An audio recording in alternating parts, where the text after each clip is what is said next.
ज्यांच्या कृपेने मुखी नाम येते, शब्दे जयांच्या समाधान टिकते.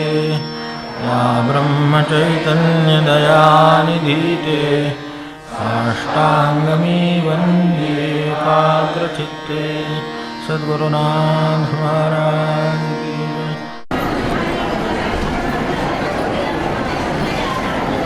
सद्गुरुनाथ महाराज की जय. ज्यांच्या कृपेने मुखी नाम येते, शब्दे जयांच्या समाधान टिकते. त्या ब्रह्मचैतन्य दयानिधीते, साष्टांगमी वंदे एकाग्रचित्ते. सद्गुरुनाथ महाराज की जय. जय जय रघुवीर समर्थ.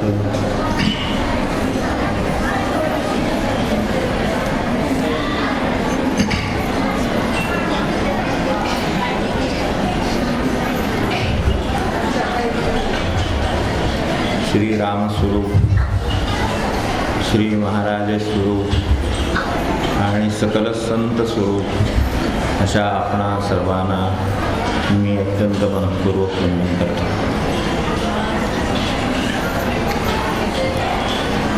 गेल्या वर्षी उत्सवामध्ये महाराजांना श्रीफळ ठेवून अशी प्रार्थना केली होती की दर महिन्याला आमच्याकडून एक दिवस तरी का विना नाम घडवून घ्या, आम्हाला इथे आणा, नाम घडवून घ्या.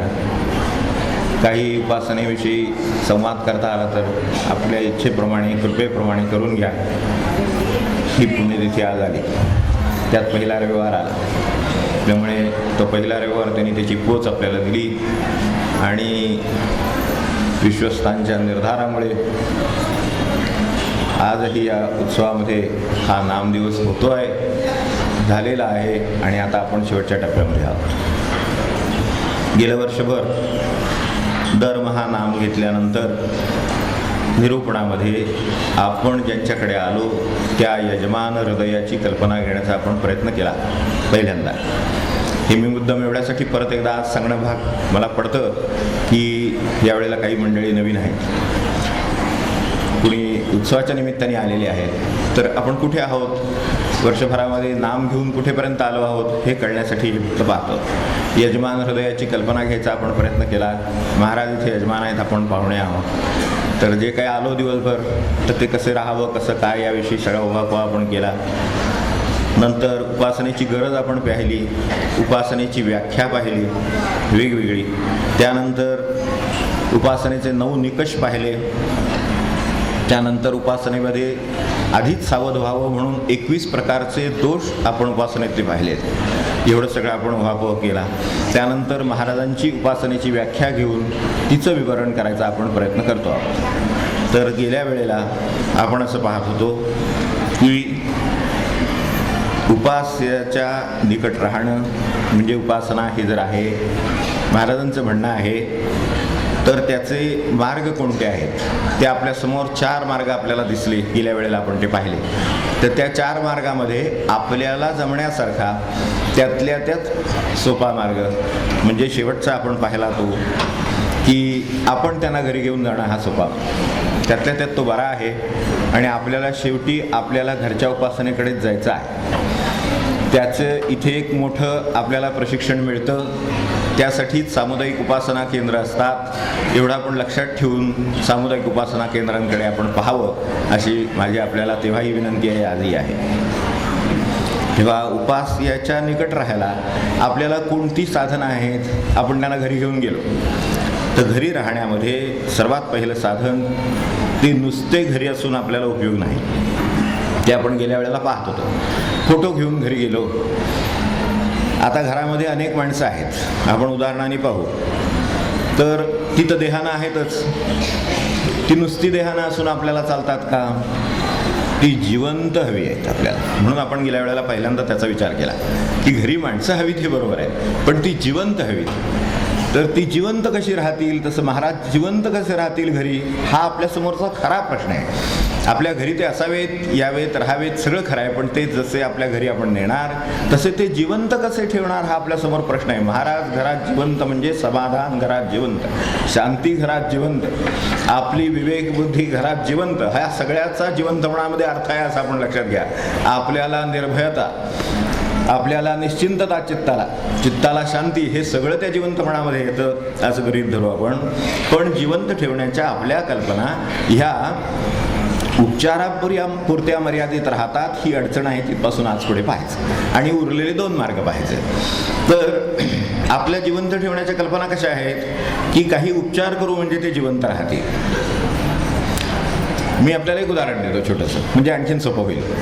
की यश आपल्याला एखाद्या विद्यार्थ्याला परीक्षेमध्ये मिळवायचं आहे, तर त्याची काही पूर्वतयारी आहे की नाही? तर आहे. की पुस्तकं आणली पाहिजेत, काही शाळेत गेलं पाहिजे, घरी ते त्याच्यासाठी वह्या पाहिजेत, अभ्यासासाठी सगळं पाहिजे हे सगळं. तर हे सगळं आपण जर केलं तर त्याचा अर्थ यश असा होईल का? तर नाही. आपल्याला पेपर दिला पाहिजे, तो त्यात दर्जाचा असला पाहिजे आणि त्यात पास झालं पाहिजे सर्वात महत्त्वाचं, आणि मग ते हातात सर्टिफिकेट पडलं पाहिजे.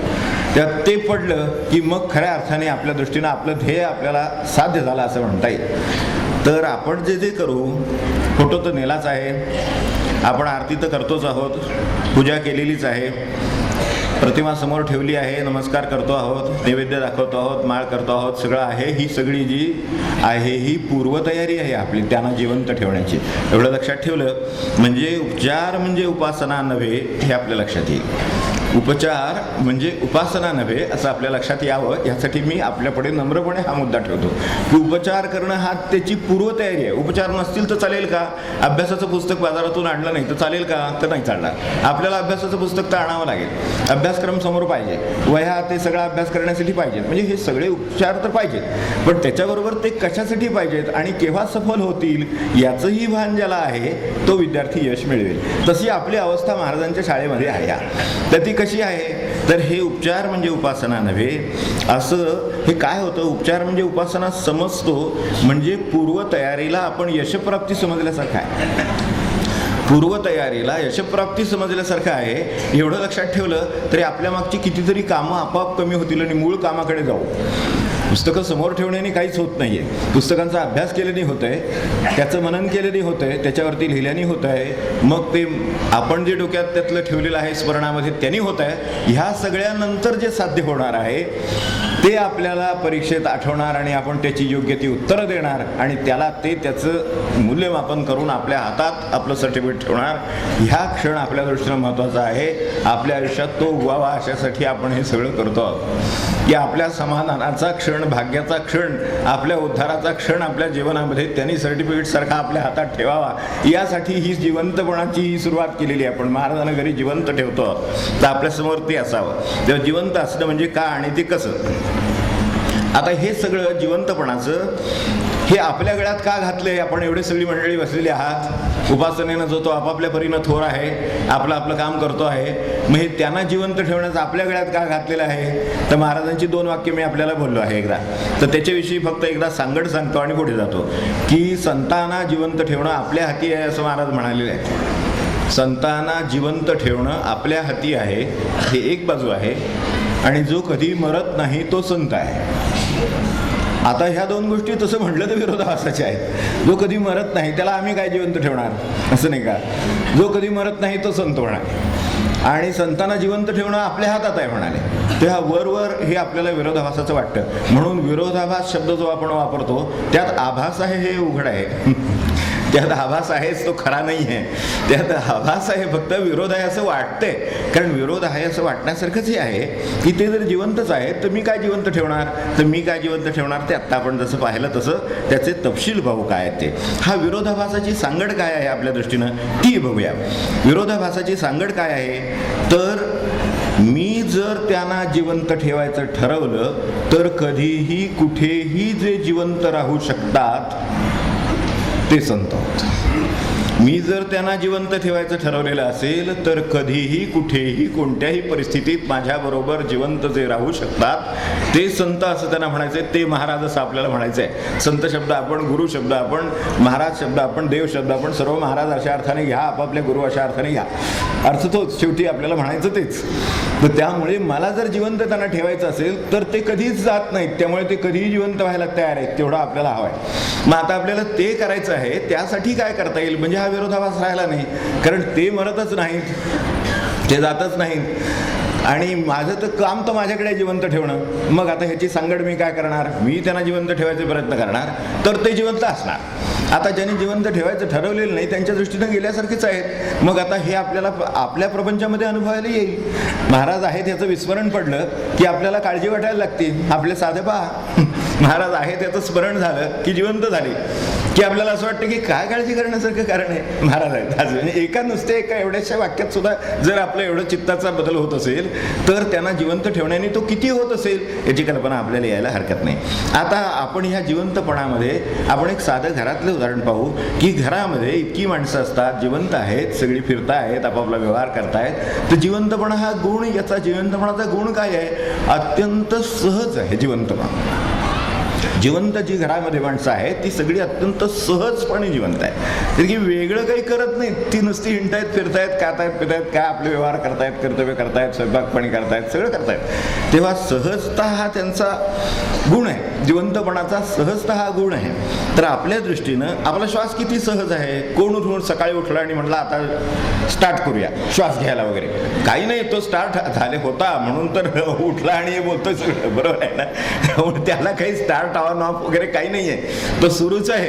तो जसा सुरू आहे तर तितक्या सहजतेनं ते राहतात. सर्व जिवंतपणाचा तो गुण आहे, श्वास जितक्या सहजतेनं चाललेला आहे तितक्या सहजतेनं माझी जी सगळ्यांच्या बद्दलची कर्तव्य आहेत ती कुटुंबातली आहेत, शेजाऱ्यांची आहेत, आजूबाजूची आहेत, समाजाची आहेत, सर्व गोष्टींची आहेत, गुरूंच्या बद्दलची आहेत, ती कर्तव्य तितक्या श्वासाच्या सहजतेनं ज्याची घडत असतील आणि ज्याचं नामाचं अनुसंधान राहत असेल त्याच्या घरी महाराज जिवंत आहे. आपल्याला जिवंत कसं ठेवायचं ते आपल्याला बघायचं आहे. ह्या सगळ्यांची कर्तव्य माझ्याकडूनच सहजपणे होत असतील तर मलाच कष्टाने करावे लागतात. आता आले तर करणार काय असं आपण म्हणतो ना, आता आलेच आहेत. जसं एखादा पाहुणा यावा आणि आपल्याला काय ते माहीतच असतं पुढं, तर आता ठीक आहे, आता चहा कॉफी काही न विचारताच ठेवायचं, घेणार असले तर घेतील, नाही तर नाही. किती फरक असतो माणसाचा, सामान्य माणसाचा, लगेच त्याला ते फरक पड. पण त्याचा मनुष्य समजा आला असला तर तोच विचारतो तुम्हाला चालेल का नाही, घ्याल का नाही, आप का नाही, तम का नाही, कारण त्याला त्याच्यात जिवंतपणाचा एक त्याचा संबंध आहे, त्याचं कर्तव्य करण्याचा संबंध आहे. इथे कर्तव्य करण्याचा संबंध नाही, टाकल्यासारखं काम आहे. त्यामुळे आले, ठेवलं, पाणी उकळून ठेवलं, ते म्हणाले आम्हाला चालत नाही, उचलून आतडून ठेवलं. बरं तुम्हाला चालत नाही तर चालत नाही, साधं पाणी प्या, गरम पाणी नको. तात्यांचं आहे बरं काय, माझं नाही सांगत मी, त्यांचं चहा याच्यावरनं उतरवला म्हणायच्या, मंडळी म्हणायच्या की त्या ह्याच्यावरनं त्यांना गरम चहा लागेल. त्या तो ह्याच्यावरनं शेगडी असायची त्या काळात, आपल्या जुनी मंडळी आहेत, शेगडीवरनं उतरला की यांचा चहा थंड होतो म्हणायच्या किंवा प्रेमाने म्हणायच्या. पण तसं त्यावरनं आठवण झाली म्हणून सांगितलं.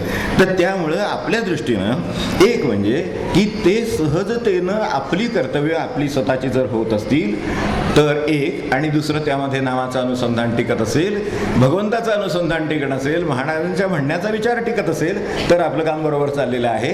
म्हणजे ते जिवंत राहतील त्याला ही सर्वात मोठी मदत आहे. कारण जिवंतपणा हा सहज गुण आहे, ते सहजच असतं. तर आपली कर्तव्य सहज नसतात, मुद्दम करावी लागतात, यांच्याशी संबंध नकोय पण ठेवावा लागतोय, हां तिथं असहजता आहे, सहजता नाही. तेव्हा ह्याच्यावरून लक्षात येईल. एक दुसरं आपल्याला काय करता येण्यासारखं आहे तर आपल्या घरातलं माणूस आहे तर घरी आपण नेलं, जिवंत आहे ना, जिवंत पण त्यांचं राखायचं आहे ना, तर आपल्या घरातल्या माणसाचं जिवंतपणाकडे आपलं कसं लक्ष असतं. समजा काहीतरी व्हायला लागला, आवाज जरी आला, खोलीत बसलाय मनुष्य, ओरडला, काय झालं तर काय झालं म्हणून मनुष्य लगेच धाव घेतो, काय ते करतो, औषध पाणी, त्याला काय कमी पडले, कशासाठी हाक मारली आहे, काय त्याला हवं आहे का, किंवा त्याला काही तक्रार आहे का, त्रास आहे का, याची आपण काळजी घेतो ना, लगेच जातो ना आपण लगेच हाक मारली की. तसं काय आहे, तसं आपण जे जे व्यवहार करतो ते करताना काही काही गोष्टीमुळे महाराज आपल्याला हाक मारतात. ते आपले जरा, आपले कान तसे तीक्ष्ण असतात पण वेगळ्याच कामासाठी वापरले जातात ते. काय आहे सासू तिकडे सुनेचं जर मुलाचं काही बोलणं चाललं असेल तर ते ऐकू येतं तीक्ष्णपणे काहीतरी, की काहीतरी घ्यायचा विचार चाललाय नवीन, आपल्यापर्यंत येतंय का बघूया, का त्यांचे तेच निर्णय घेतात. घेतला तर घेतला म्हणायचं, आता काय करणार, नाहीतर मग पुढे काय करायचं ते ठरलेलं असेल. तेव्हा ते आहे. पण महाराज काय म्हणतायत ते जर आपल्याला समजा ऐकू आलं, महाराज कशाने काय म्हणतील, तर फार लोभात अडकला तर म्हणतील अरे कशाला लोभात अडकतोस, एवढा आहे ना आपल्याला, असं म्हणतील. काळजी करायला लागला तर म्हणेल कशाला काळजी करतोस, तो जिवंत माणूस आहे ना, आपल्या घरातला माणूस आहे, जिवंत आहे. फार आरडाओरडा झाला काय झालं तर तो म्हणे अरे जरा शांत बसा. आपण म्हणत नाही का किती का आपण शांत बसूया, असं नाही का म्हणत. मग तसं ते आपल्याला काहीतरी म्हणतच असतील ना, असं ते घरात आहेत, ते जिवंत आहेत आणि जिवंतच ठेवायचे आपल्याला. तर मग जिवंत जर ठेवायचे आहेत तर जिवंत पण राखण्यासाठी काय करावं लागेल, त्याच्यातलं आपल्याला हे आहे. त्यांना असं काहीतरी झालं, कुणाची तरी मत्सर मनामध्ये येतो, कुणाची तरी असूया मनामध्ये येते.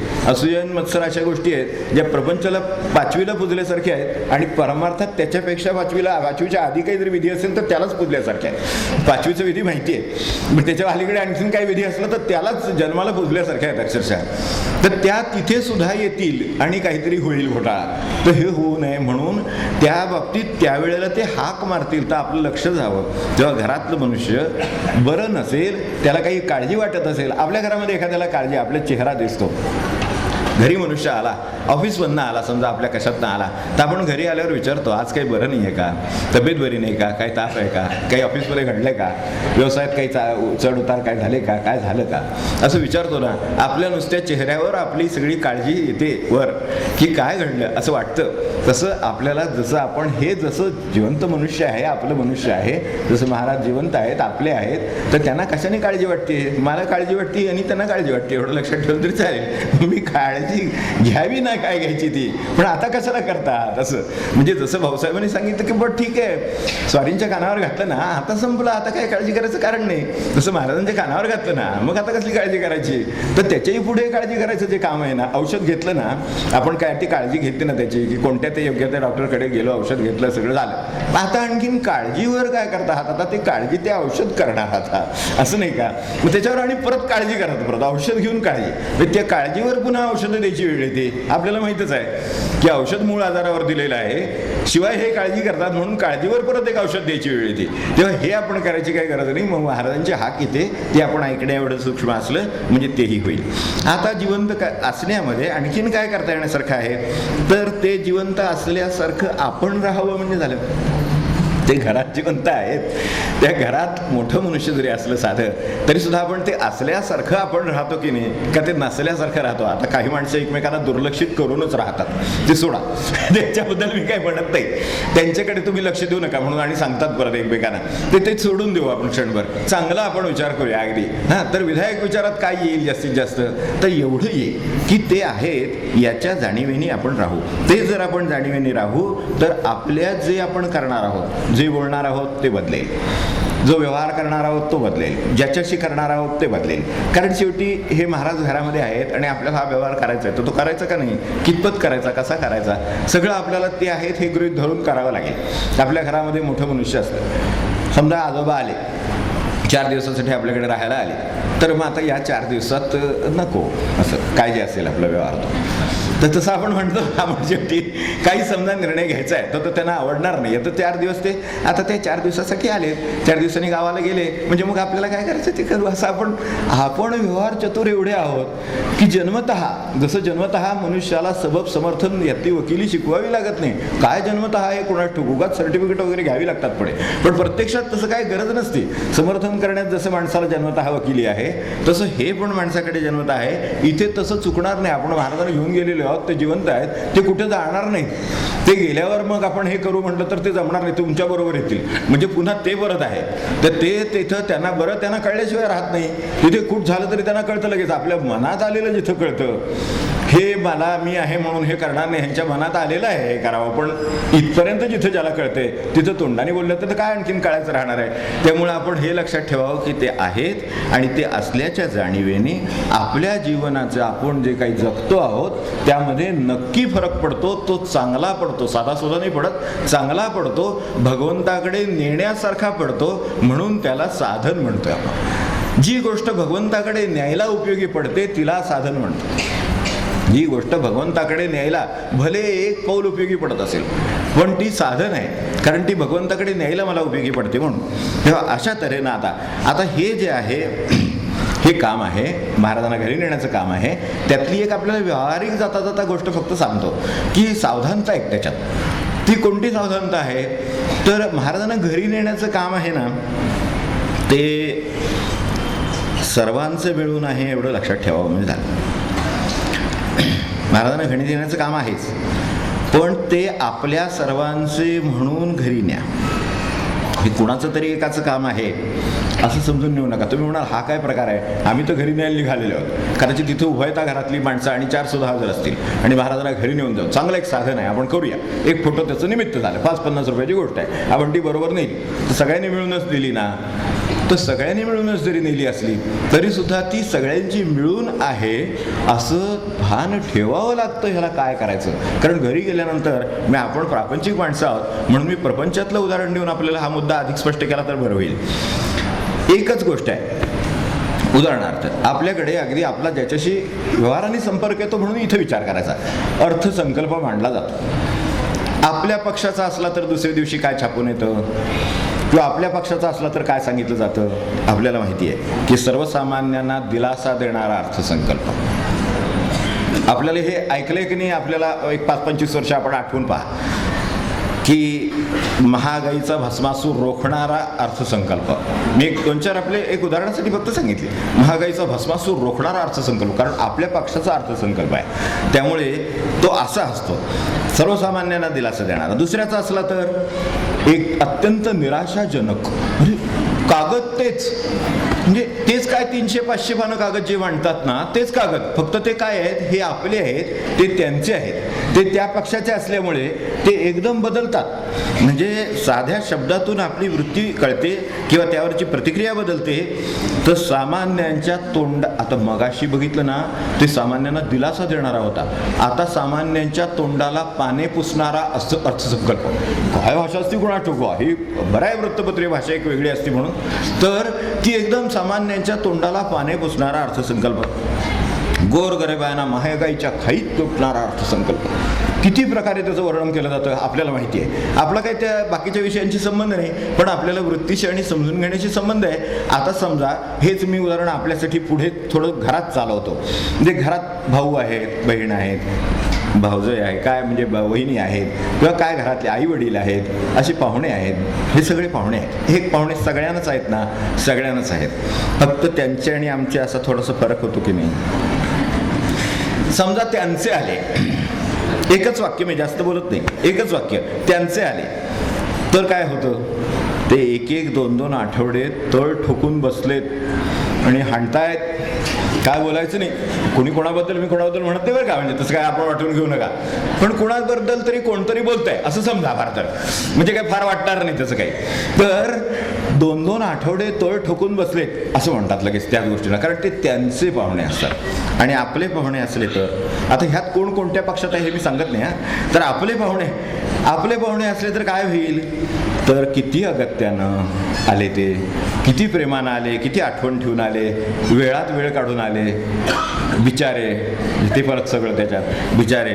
आणि ते सुद्धा कसं, अगदी 6-7 दिवस आले फक्त, ते आठवडाभर तळ ठोकून बसतात. आणि हे 6-7 दिवस कसे बसे आले, म्हणजे बहुतेक जाण्याची येण्याची तारीख सारखीच असते, फक्त त्यांचे ना आपले फरक पडतो. म्हणून मी हा मुद्दा आपल्यासमोर जाता जाता एवढ्यासाठी ठेवला की महाराज घेऊन जात आहेत तर सगळ्यांचे म्हणून घेऊन जा, नाही तर तुमचे ते महाराजांचं झालं की मला सांगा वगैरे असं काहीतरी होतं. मला म्हणायचं ते की तुमचं महाराजांचं काय ते उरकलं की मला सांगा, तुमचं नाही, आपलं काय महाराजांचं आहे ते करायचं आहे, ते काय ते झालं की आपण पुढच्या कामाला लागूया. कर्तव्य महाराजांना आवडतात त्यामुळे ते आपण अवश्य करू, पण त्यात सुद्धा असं होऊ नये म्हणून हे करण्याची गरज आहे. आणि काळ आणि आपल्यावर आलेलं संस्कृतीचं आक्रमण इतकं विचित्र आहे की मनुष्य, देव तर वाटतोच आहे, 1 महिना एकाचा, 3 महिने एकाचे. मी वेगवेगळ्या ठिकाणी पाहतो वृत्तांतच, आपण आता बाहेर फिरत नाही फारसं, कारण पाय फिरण्यासारखं फारसं राहिलं असंही आहे आणि काही गरज पण नाही. तर देव सुद्धा 3 महिने एकाचे, 3 महिने एकाचे, 4 महिने एकाचे असं काहीतरी असतं. आई वडील हो असतं, हो खरंच ही गोष्ट आपण कितीतरी ठिकाणी पाहिली असेल की 3 महिने देवाचे असे कसे असतील 3 महिने एकाचे दुसऱ्याचे. आपल्याला एक श्वास आज तुमचा, परवा त्यांचा, परवा यांचा, असं कुठं असतं का श्वासाचं काही? श्वास प्रत्येकाचा श्वास, तसा प्रत्येकाचा देव, आनंद प्रत्येकाचा, तसा देव प्रत्येकाचा, तो ते आनंदाचं निदान. मग त्याच्यामुळे तर आपलं चाललंय सगळं. मग तो असं कसं 3-3 महिने 6-6 महिने असं वाटून भेटून असतो, काय कोणा ठोक असतं. खरं प्रापंचिक माणसं आहोत आपण, काय करू सांगता येत नाही, म्हणून महाराजांना घरी नेतानाच काळजी घ्यायला सांगितली आपली एवढी. नंतर ते तर वाटतातच, आई वडील सुद्धा हो अलीकडे वाटतात. काय सांगावं, आई वडिलांना सुद्धा 3 महिने तुम्ही, 3 महिने तुम्ही, 3 आता 4 असली तर, 2च मुलं असली तर 6 महिने तुम्ही, 6 महिने आम्ही. हे असं पण त्याच्यात काय काय काय काय असतात प्रकारपणे असं ऐकतो आपण. पहा त्याचं काय प्रत्यक्ष अनुभव आहे ते. तर असलं काही नाही. महाराज घरी न्यायचे, आपल्याला उपासना करायची आहे तर ते सर्वांचे आहेत आणि सर्वांच्या बरोबर सगळ्यांनी मिळून करायची गोष्ट आहे. आता आपल्याला दुसऱ्या साधनाकडे जाऊया, आपल्याला वेळेमध्ये आहे करायचं. तर एक महाराजांना आपण घरी नेलं, नुसतं देहाने नव्हे, त्यांना जिवंत ठेवलं. आता नुसतं जिवंत ठेवून चालेल का? जसं नुसतं नेऊन चाललं नाही ते जिवंत लागले, तसे जिवंत नुसते असून चालतील का? घरामध्ये जिवंत असते गोष्ट नाही असं नाही, पण त्याच्यापेक्षा आणखीन काहीतरी लागतं. आपण सुद्धा घरामध्ये आहोत, प्रत्येक घरामध्ये प्रत्येकाला काहीतरी आहे, प्रत्येकाचं घरामध्ये एक स्थान आहे. तर आपल्याला काय पाहिजे? नुसतं जिवंत असून चालत नाही, आनंदात असावं लागतं घरामध्ये. हे दुसरं साधन आहे आपल्या दृष्टीनं, सोपं साधन आहे, घरामध्ये बसून करण्यासारखं आहे, पण अंतर्मुख करेल असं आहे. एक मी महाराज घरामध्ये आणले, ते जिवंत आहेत का? मला त्याचं भान आहे का? महाराज घरात जिवंत आहेत, ह्याचा परिणाम अत्यंत विधायक होतो हे पण सांगतो. तर महाराज जिवंत आहेत. दुसरी गोष्ट आपल्यासमोर काय आहे? तर महाराज नुसतेच जिवंत नाहीत, दुसरं साधन माझं असं आहे की त्यांना आनंदी ठेवणं हे माझं काम आहे. महाराज आनंदी कसे राहतील हा माझ्यासमोरचा प्रश्न आहे. ते आनंदी पाहिजेत मला. त्यांना जी गोष्ट आनंद देते ती मला करायची आहे, त्यांना जी दुःख देईल ती मला टाळायची आहे. माझ्या शक्तीत किती आहे मला माहीत नाही. माझी शक्ती असेल, शेवटी करण्याची शक्ती प्रत्येकाची वेगवेगळी आहे, मान्य आहे. निर्धार प्रत्येकाचा वेगवेगळा असेल, कदाचित माझी इच्छा असून मला ते करता येत नसेल, हेही मान्य आहे. पण तरीसुद्धा त्यांना आपल्याला आनंदी ठेवायचं एवढं दुसरं साधन आपल्यासमोर असलं तर आपली उपासना होत राहील. उपासनेचं दुसरं साधन म्हणजे त्यांना नुसतं जिवंत ठेवणं नाही, तर त्यांना आनंदात ठेवणं. जसा नुसता देह नाही जिवंत पाहिजे, तसं नुसतं जिवंत नाही, ते आपल्याला आनंदी पण हवं आहे. आता क्षणभर ह्या विधानाचा जास्त विचार न करता साधनेचा पुढे जाऊ, की आपण एक विचार करा क्षणभर, की आपण आनंदी स्वतः केव्हा असतो, तसं ते केव्हा तरी आनंदी असणार. आपण जसे आनंदी केव्हा असतो, तर सर्वसाधारण माणसाचं एकावळीचं उत्तर, त्याच्या मनासारखं झालं म्हणजे तो आनंदी असतो. ज्याच्या मनासारखं होत नाही तो दुःखी असतो. सरळ आपलं साधं उत्तर आहे आपलं, म्हणजे फार मोठं काही तत्वज्ञानाची गरज नाही त्याला. मनासारखं झालं म्हणजे आनंदी असतो, मनाविरुद्ध झालं म्हणजे दुःखी असतो. आता क्षणभर विचार करू, हे आमचं सगळं आहे हे आणि महाराजांचं असं तुलना होती का? नाही, समजून घ्यायला उपयोगी होतं. महाराज या मनाच्या पलीकडे आहे. जावे मना पलीकडे तरीच आत्मज्ञान रोकडे, महाराजांचाच शब्द आहे. अगदी अभंगातलं वाक्य आपल्याला माहिती आहे, अभंगातली ओळ आहे. जावे मना पलीकडे तरीच आत्मज्ञान रोकडे. ज्या माणसाला आत्मज्ञान आहे तो काय मनासारख्या गोष्टी होण्यावर आनंदी दुःखी असेल का? ही शक्यताच नाही. त्यांच्या दृष्टीनं मनाला आनंदी होणं किंवा दुःखी, मनाविरुद्ध होणं आणि त्यामुळे आनंदी किंवा दुःखी होणं असा विषय महाराजांचा नाही आहे. आपल्याला तो समजून घ्यावा लागेल थोडासा. म्हणून याच्यामध्ये आपण उपासनेचा अभ्यास इतके वर्षभर करतो आहोत, तो एवढ्यासाठी. आणि आनंदी ठेवण्याचा अभ्यास एवढ्यासाठीच की ते जर मनाच्या पलीकडे आहेत तर त्यांना आनंदी कसं ठेवता येईल हा प्रश्न आहे. ते आत्मज्ञानी आहेत, तेव्हा आत्मज्ञानाला अनुकूल अशा गोष्टी ज्या वेळेला आपण करू त्यावेळेला ते आनंदी राहतील. आपल्या दृष्टीनं थोडक्यात सांगायचं झालं तर आपल्याला जसं मनासारखं झाल्यावर आनंद होतो तसं त्यांना आत्म्यासारखं झाल्यावर आनंद होतो. जे मूळ चैतन्य आहे त्यासारखं झालं तर आनंद होतो. त्यांना असं भेदाभेदाचा आनंद होत नाही. काही आपल्याला हवं ते झाल्याचा आनंद वगैरे होत नाही. हवे पण आपल्या ही सगळी मनाची लक्षणं आहेत, त्यानुसार नाही येते. त्यांचा आनंदी पण त्याच्यावर अवलंबून नाही. तेव्हा थोडक्यात असं म्हणू की शाश्वत ज्या गोष्टी आहेत, उदाहरणार्थ दया आहे, करुणा आहे, प्रेम आहे, समाधान आहे, ह्या सगळ्या आत्मज्ञानाचे गुण आहेत. तर त्या गुणातलं माझ्याकडून काही झालं की त्यांना आनंद होतो. तेव्हा त्यांचा आनंद कशावर अवलंबून आहे आपण लक्षात ठेवलं तर थोडंसं मुद्दा अवघड असेल, पण आपल्यासमोर पोचायला काही हरकत नाही. आपण ज्ञानी आहात तर आपण हे ओळखू शकाल. तेव्हा आपण मनासारखं नव्हे, आत्महिताचं केलं की ते आनंदी असतात, एवढं वाक्य लक्षात ठेवलं तरी पुरे. आत्महिताचं, माझ्या खऱ्या अंतिम हिताचं जर मी काही करीत असेन, माझ्या मनासारखं नव्हे, माझ्या अंतिम हिताचं जर मी काही करीत असेन, माझ्या मनासारखं करायचं म्हणजे माळ सुद्धा धरायची मनासारखी नाही आहे माझ्या, मला त्रास होतो, मग मी जप करीत नाही. हे मनासारखं करणं झालं ते नव्हे, माझ्या आत्महिताचं आहे, कारण या नामाने माझा उद्धार होणार, ती मला धरता येऊ दे नाही तर न येऊ दे, नाम सोडणार नाही, हे आत्महिताचं आहे म्हणून त्यांना आनंद होतो. नाम घेण्याचा आनंद त्यांना का आहे तर ते आत्महिताचं आहे, ते करतायत म्हणून त्याचा आनंद आहे. एवढं आपण लक्षात ठेवलं तरी ते आपल्याला त्यांना आनंदात ठेवणं कसं आहे हे आपल्याला कळेल. त्यानंतर त्यांना आवडणाऱ्या गोष्टी आहेत, साधेपणा आहे, औदार्य आहे, उद्योगीपण आहे. त्यांनी सांगितलं ना, माझ्या माणसाने मी बसून देणार नाही, खड्डे काढीन आणि मुजवायला लावीन, पण मी स्वच्छ नाही बसून देणार. त्याने आळशीपणा त्यांना अत्यंत नावडणारी गोष्ट आहे. दुःख देणाऱ्या काही गोष्टी आहेत महाराजांना, जशा आनंद देणाऱ्या गोष्टी आहेत तशा काही ह्या दुःख देणाऱ्या. दुःख देणाऱ्या टाळू, आनंद देणाऱ्या करू, हा आपला त्यांचा घरचा परमार्थ आहे आपल्याकडे घरी करता येण्यासारखा. तर त्या दृष्टीनं आपण त्या टाळू. साधेपणा आवडतोय तो बाळगू, औदार्य आवडतं ते बाळगू.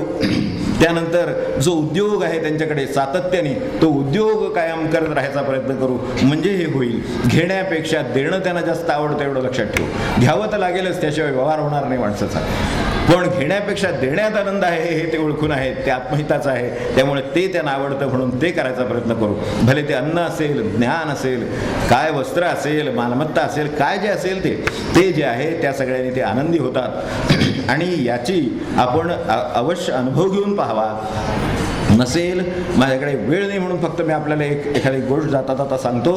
दादा सांगत नेहमी, धर्माधिकाऱ्यांचं आपल्याला माहिती असेल तर पूर्वीच्या काळातली गोष्ट आहे, ज्या काळात ओसरीनी पडव्या आणि अशी रचना होती, घरांची वाडे होते, त्या काळात त्या ह्याच्यावर पडवी ओलांडून आपलं याचा अंगण ओलांडून गेलं की ओसरीनी पडवी असायची.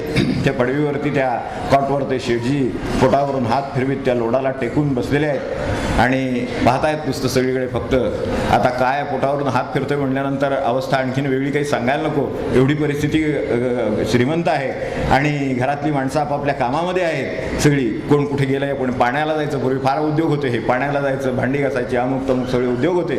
तर तशा परिस्थितीतल्या काळातली ही गोष्ट आहे. आणि दारात ज्याची पोट खपाटीला गेलेला आहे असा मनुष्य दारात उभा आहे, कळवळून म्हणतोय मला काहीतरी वाढा, मला काहीतरी वाढा.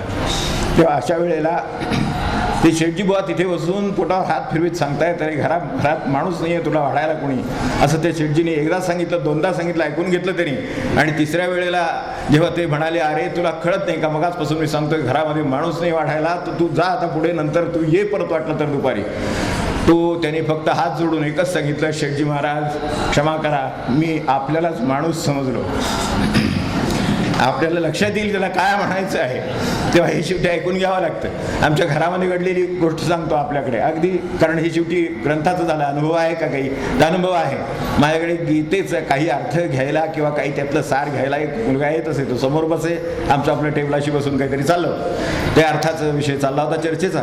तर त्यावेळेस सकाळची वेळ होती 9-10ची आणि घरामध्ये स्वयंपाक चालू आहे. तर बाहेर भिकारी मनुष्य आलं कोणीतरी, ते शिळपाकं वाढावं माय करत आले कोणीतरी, शिळपाकं वाढावं माय. महाराजांना काय आवडतं त्याच्यातलं हे चाललेलं आहे.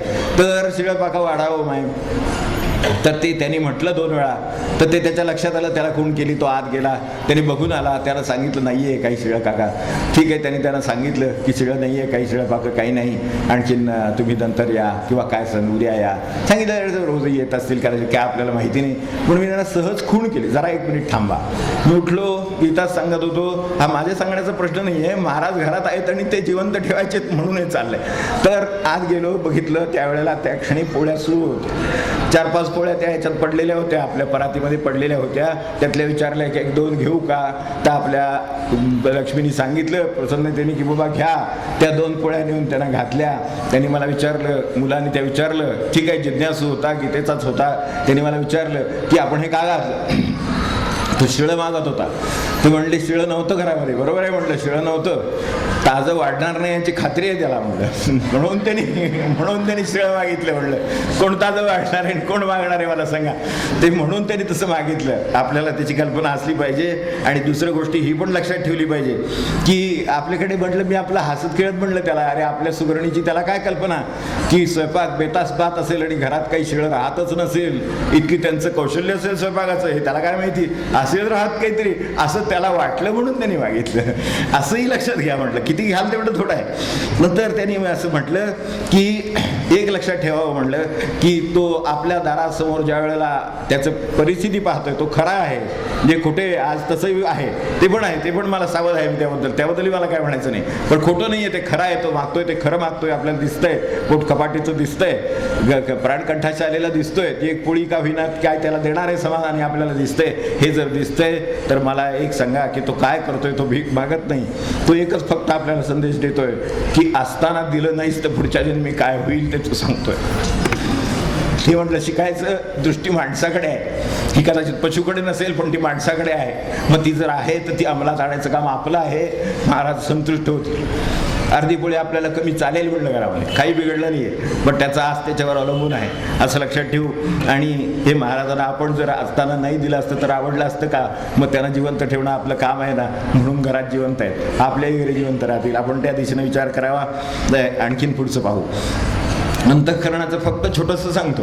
मग आता अनेक गुण महाराजांचे सांगितले की जे ज्यांना आवडतात, जे ज्यांना आवडत नाही.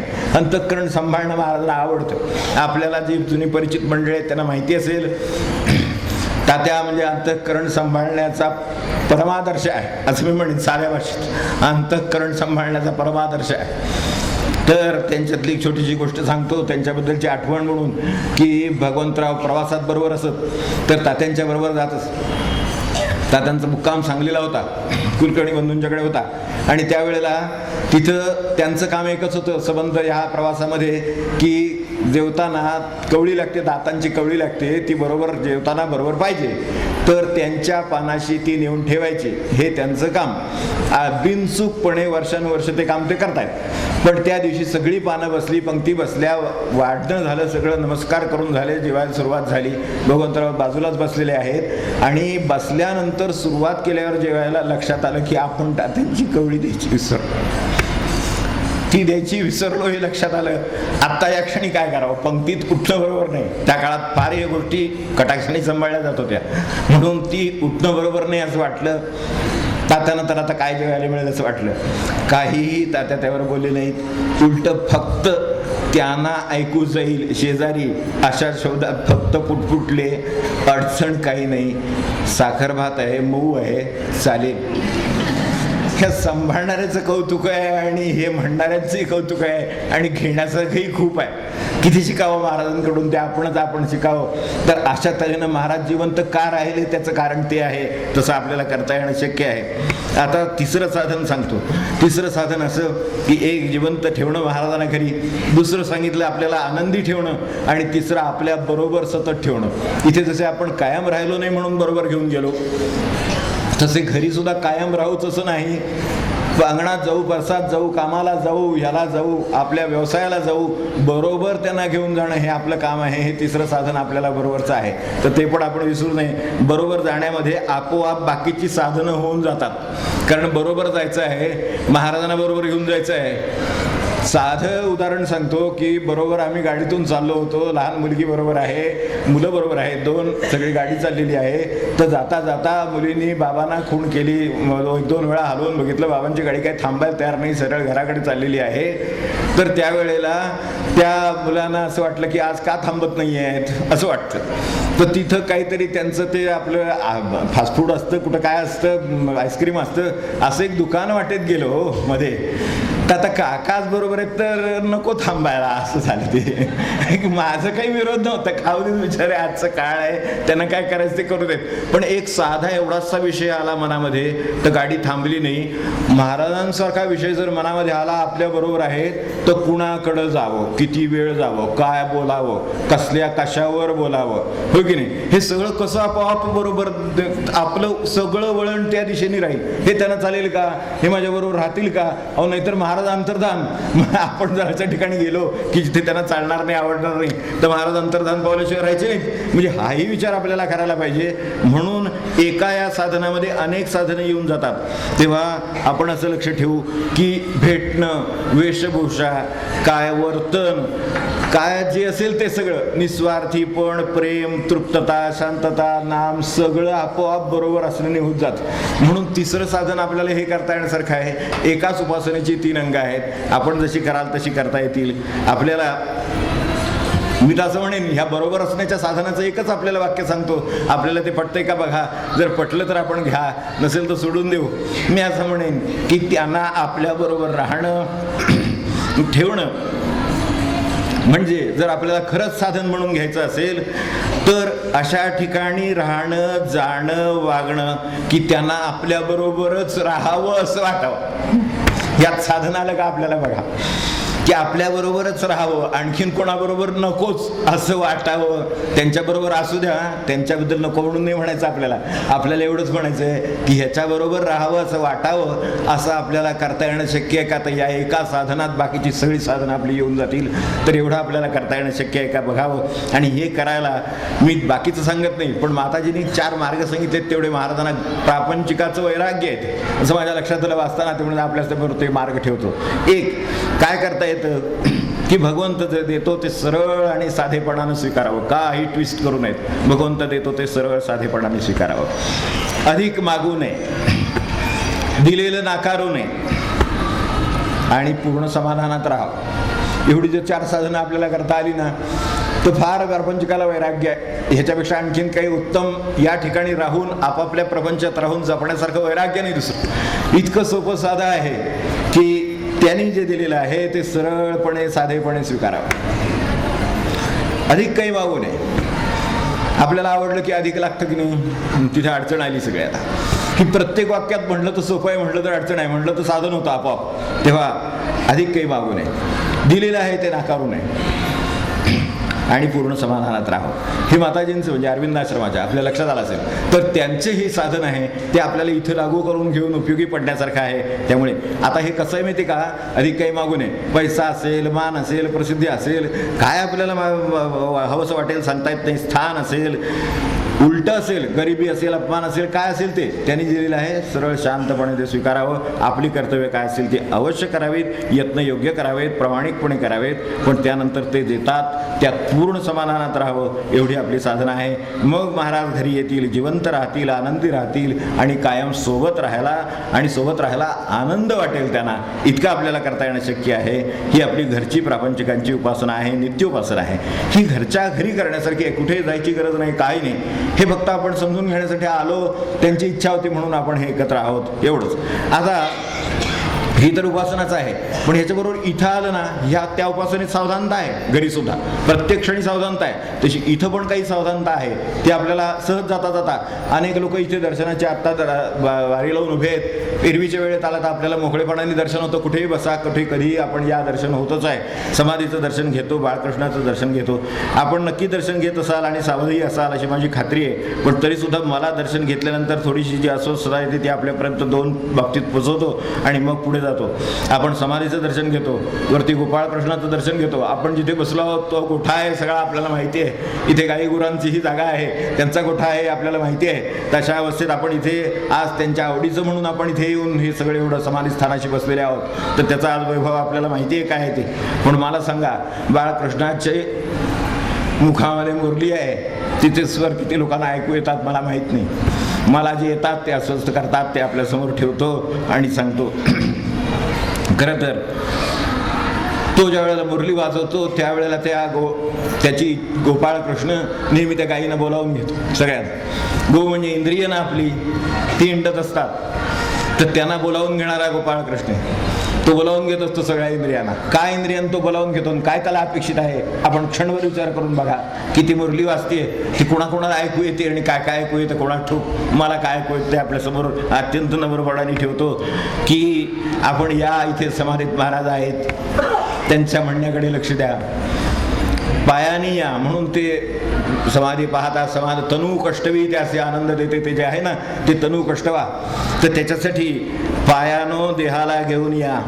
मुरली वाजते, पायानो देहाला घेऊन या, कानानो ते काय म्हणतात ते ऐका, खरा परमार्थ ऐका, डोळ्यानो समाधीचं दर्शन घ्या, आनंदात राहा, इकडे तिकडे नको, समाधीकडेच पहा. आणि मनःष्ठानी इंद्रियाणी आहे ना, म्हणून मनाला सांगितलेलं आहे की मनात त्यांच्या म्हणण्याकडेच लक्ष दे. हे मुरलीचे सूर आपल्याकडे तिकडे येत आहेत, आपलं तिकडेही लक्ष असू द्या. होतं काय, आपण येतो असे उत्सवाच्या निमित्ताने, त्यावेळेला तिथे नाही, चला चटकन दर्शन घ्या, पुढे जा, काय करणार, त्यांचीच नाईलाज आहे. आपण एवढ्या मोठ्या संख्येने आल्यानंतर उत्सवामध्ये असं होतं, स्वाभाविक आहे ते, त्यात काही चूक नाही. पण तरीसुद्धा आपण आपलं काम विसरू नये, हे तितकंच खरं आहे. आपण अडचण कुठे आहे, आपण कसे येतो यात अडचण आहे, किती येतो यात अडचण नाहीये. आपण कसे येतो त्याच्यात अडचण आहे, किती जण आलो ह्याच्यात काही इथं अडचण नाही आहे. ती पंच व्यवस्था आहे आणि फार मोठी यंत्रणा आहे महाराजांची त्याच्या मागे. पण आपण कसे येतो तेच मुळात आधी एकटे येत नाही. आपण रागावणार नसाल तर सांगतो, आपण येतो ते एकटे येत नाही, बरोबर सगळा कुटुंब कबिला घेऊन येतो, बरोबर. मग कुटुंब कबिला आल्यानंतर विराट वस्तू सुद्धा घेऊन येतो, त्याच्याबरोबर लोक घेऊन येतो, त्याच्याबरोबर आपापल्या खोल्या त्या ठिकाणी सगळ्या आपल्या ताब्यात मिळता आहेत का नाही ते आधी पाहतो, त्यानंतर आपल्या सोयी लावतो, त्यानंतर सगळीकडे नंबर लावतो, त्यानंतर गप्पा गाठी भेट वृत्तांत सगळ्यांचं वर्षभरात मधल्या काळात गुरुपौर्णिमेनंतर आजच गाठ पडले असतील तर 6 महिन्यात काय काय झालं, कसं कसं झालं, किंवा तिचं अगोबाई तिसऱ्या मुलीचं झालं का वगैरे वगैरे, किंवा काय ती मोठी नव्हे, ती जरा डोळ्यांनी ही होती तिचं वगैरे वगैरे, ते सगळं जे काय असेल ते सगळं आपलं होताना मला सांगा ते कृष्णाच्या मुरलीचं काय व्हायचं. आता हे म्हणलं तर गंभीर आहे, म्हटलं तर काय असण्याचीच गोष्ट आहे, तर काय करायचं. मग आता जास्तीत जास्त काय करायचं, ते आपले मुरली वाजवत बसतात, झालं आता काय करणार. गोपाळ कृष्ण आहे पण मुरली वाजवत बसलेला आहे, तो म्हणतो कधी कोणाच्या कानी पडली तर पडली, आपण तरी महिन्यातनं नाम घेऊन आपण पुरी केली ना, आनंद आहे त्यांना. तर महाराजही समाधीत वाट पाहत बसतात, कुणीतरी येणार आहे, दर्शन घेणार आहे, खऱ्या अर्थाने दर्शन घेणार आहे, तर असं काहीतरी होणार आहे ह्याची तेही वाट पाहतात. आणि कुणीतरी खरा परमार्थ ऐकायला करायला येणार आहे तर त्याच्यासाठी, आणि मला घरी न्यायला कोणीतरी येणार आहे. आपल्याकडे म्हातारी माणसं असतात, मला अनेकदा ते पाहत नाही चित्र, की त्यांना वाटून घेतलेलं असतं, 6 महिन्याने दुसऱ्या मुलाकडे जायचं असतं, 6 महिने संपत आले की त्याची वाट पाहतात की तो यायचा असतो त्यांना न्यायला, तो त्या दिवशी नाही आला, दुपारपासून वाट बघितलेली असते, ती पिशव्या भरलेल्या असतात, सगळं केलं असतं, जायचं असतं. तर महाराजांना आपल्या घरी यायचं असेल तर कदाचित आवरून बसलेले असतील, बघा आता आपणच नंतर तेव्हा तर ते आवरून वाट बघत बसलेले असतील की हा मला घरी नेणार आहे, हे सगळं सांभाळणार आहे, मला आनंदात ठेवणार आहे, बरोबर ठेवणार आहे, जिवंत ठेवणार आहे, असं सगळं करणार आहे. तर असं करून कदाचित आपली वाट पाहत असतील तर आपण निदान तिकडे तरी लक्ष देऊ की असं ज्यांना ऐकू येतं आहे त्यांच्याकडून साधना होईल, नक्की होईल. आता आपण आणखीन एक क्षणभर विचार करू. हे जे सगळं आता आपल्याला फक्त समारोपात एक 10 मिनिटं आपल्याला घ्यायची, 5 मिनिटं आधी 5 मिनिटं नंतर, त्यातली फक्त समारोपाची घेतो. एक म्हणजे असं की श्रींचे हाक ऐकून गेले, आपण त्यांना प्रार्थना केली होती नारळ ठेवून, त्यांनी त्यांच्याकडून त्याला तथास्तु म्हटलं म्हणून आपण एवढे सगळे नाम घेतले, दर महिन्याला नाम घेत आहात आणि हे संवाद करता आहात. तसंच पुढे त्यांनी करून घ्यावं म्हणून त्यांच्यासमोर प्रार्थना केलेली आहे. या ट्रस्टींच्या उत्तम व्यवस्थापनामुळे, बापूसाहेबांच्या आणि त्यांच्या सर्व विश्वस्त मंडळींच्या सहकार्यामुळे हे अत्यंत निर्विघ्नपणे दरवेळेचा नामदिवस अत्यंत मनापासून झाला. तसाच तो आपल्याकडून मनापासून हो अशी त्यांना परत एकदा समाधीसमोर प्रार्थना केली आहे. तर याच्या पुढे आपल्याला 6 तारखेला 3 जानेवारीला आपल्याला पुढचा नामदिवस येईल. त्यावेळेला आता इथून पुढे जर त्यांची इच्छा असेल तर आणि कृपा असेल तर, आपली त्याच्यात इच्छा असेल तर हे सगळं असेल तर त्याच्या पुढे एक एक छोटं साधन आजच्या काळाला धरून काय करता येईल असं एकेका वेळेचा आपण पाहायचा प्रयत्न करू. आता आपण आज बसलो आहोत ते पुण्यतिथीच्या पर्वात बसलो आहोत, त्याच्याबद्दल एक 5 मिनिटं बोलायचं. कसा तास संपेल आपल्याला कळणार पण नाही, आता काय करणार. तर आता दुसरं असं क्षणभर विचार करू की हे पुण्यतिथीचं पर्व आहे, त्याचं काय आहे की त्याचं स्मरण केल्याशिवाय मला थांबता येत नाही. वास्तविक हा सगळा वर्षभराच्या निरूपणातलं शेवटचं हे या उपासनेतलं निरूपण आहे 10वं. तर ते संदर्भ असला तरी सुद्धा शबारो पुण्यतिथीत आहे म्हणून त्याचा एकदा फक्त उल्लेख करतो आणि मग थांबतो. तर ही एक मोठी संधी आहे खरं म्हणजे, ती योगायोगाने वर्षभर नाम घेतल्यानंतर आपल्याला प्राप्त झालेली आहे आज. तर ही जी प्राप्त झालेली संधी आहे ती पुण्यतिथी ही उपासनेची आहे. ती उपासना वाढावी, कार्यक्रम नव्हे, उपासना वाढावी म्हणून साधायची वर्षातली सर्वात मोठी संधी आहे. ह्याची आपण जाग ठेवू, याचे आपण निदान विचार करू, याच्यावर बरोबर आहे का नाही, बरोबर आहे का नाही ठरवू आपण निदान. मला तरी बरोबर वाटलं म्हणून आपल्यासमोर ठेवलेलं आहे की मोठी संधी का, तर सगुण आणि निर्गुणाचा समाधीचा क्षण म्हणजे सगुण निर्गुणाचा संधिकाल आहे. सगुण दिसत असतं, निर्गुण समोर येतं आणि ह्याचा संधिकाल ह्या अंतकालामध्ये होत असतो. तेव्हा एरवीचे उत्सव वेगळे आणि महाराज देहातून जाणं ही गोष्ट जे त्यांच्या बरोबर राहिले असतील आणि आज मनाने बरोबर राहू शकत असतील किंवा ज्यांचे गुरु कोणी देहात असतील त्यांना त्याची कल्पना येईल. पूर्वी असतील, आज असतील, नंतर असतील तर त्यांना कल्पना येईल की देहात असणं म्हणजे काय असतं आणि समोरासमोर संवाद म्हणजे काय असतो, एका वाक्याचा परिणाम काय असतो, एका दर्शनाचा परिणाम काय असतो. महाराजांच्या बरोबर जी मंडळी राहिलेली आहेत त्यांना त्या क्षणाचं काय झालं असेल याची आपण कल्पना करून पहा.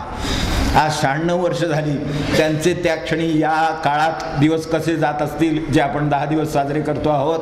ह्या 10 दिवसामध्ये त्यांचे दिवस त्या काळात कसे जात असतील की समोर एवढं सगुण ब्रह्म अहोचे गेले.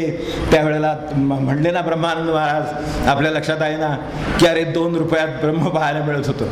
मला सांगा, जे 2 रुपयात ब्रह्म पाहायला मिळत होतं ते ज्या वेळेला अंतरतं त्यावेळेला आपल्याला त्याची किंमत कळू शकेल का?